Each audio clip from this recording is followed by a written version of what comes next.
Like I said, using nature instruments can be quite challenging, especially when you're playing outdoors. And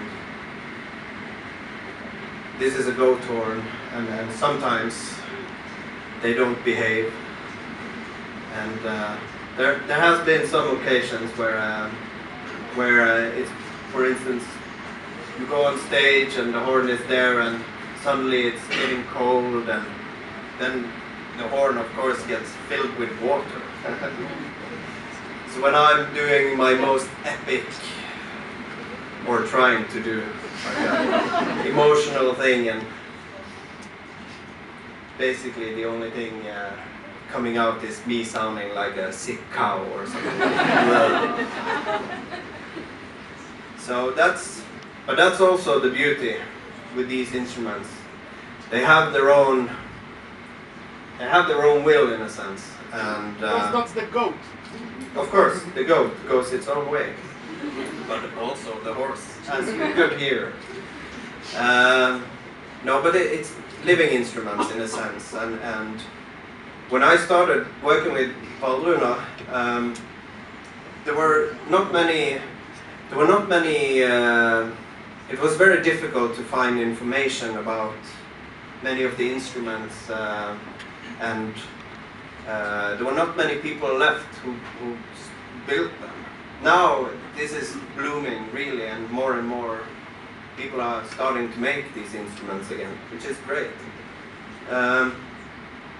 But that also meant that when I started this, I basically had to make many of the instruments myself. And you know, it's, for instance, when I made the drums, the large drums that I didn't shoot the animal. They are made from deer, from white-tailed deer from my island. I didn't shoot the animal, but I did everything else, and I did it the way my ancestors did it with. So I skinned it and tied it in the river for a long while, because when you make rawhide, you don't shave off the hair. They are supposed to just, the hair sacs, the roots of the hair are supposed to just die, and then you just pluck all the hair off. And that's, it's a long process, smelly, and you have to do the same thing over and over again, but you know what? After a while, you understand that what you're actually doing, in a sense, is you're bringing the animal back to life in a different form. And I think that's a really beautiful thing. So whenever I go on stage, I have with me these animals that have been just given a different shape, and yet they continue to speak. That's a nice thing.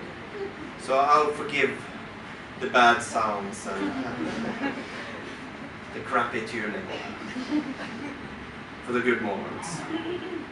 So this is a goat horn. The tradition of using these horns, of course animal horns and bones and stuff like that, is some of the most ancient instruments on the whole planet. From Stone Age we have examples of this. The oldest example we have of this instrument from like Viking settlements with playing holes is from the 500s, found in Sweden, and one from the 700s. But this is also an example of an instrument that is quite limited in what you can and cannot do. We know how it's tuned, so it's authentic. And also we know, because it's a living tradition, using these horns were used very much by shepherds in the mountain pastures. They used them to communicate over long distances. So you can say that this is the cell phone of the Viking Age.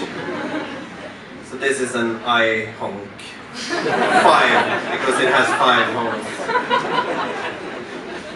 It's the newest version. I'm so hip. No, but they use them to communicate, but they also actually use them to every evening they use them to call back the animals. And in the winter time, the animals learn different melodies actually, so they can use them. And also, there were special songs because in the pastures in the mountains, they knew that at certain periods of the month they would be in audible distance to the next one, so they could communicate and send messages. My cow is dead, or I am sick, I need help, I've run out of food, or whatever. A lot of things.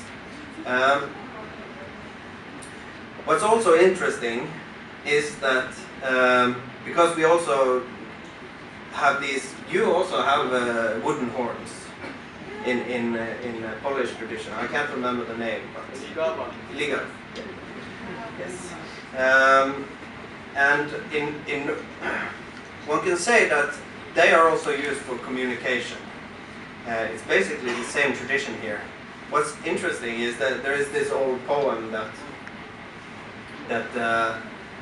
it says that the bear hates the sound of the long lure, but he loves the sound of the goat horn. And when you listen to how this horn sounds, it sounds like it's calling. So it's somewhat understandable, I think. And this is also, this tradition is also connected to a very ancient song tradition, which again is connected to the ancient sorcery of ecstatic singing.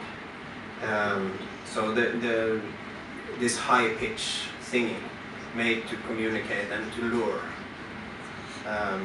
spirits or whatever. So let's see if we're able to call something.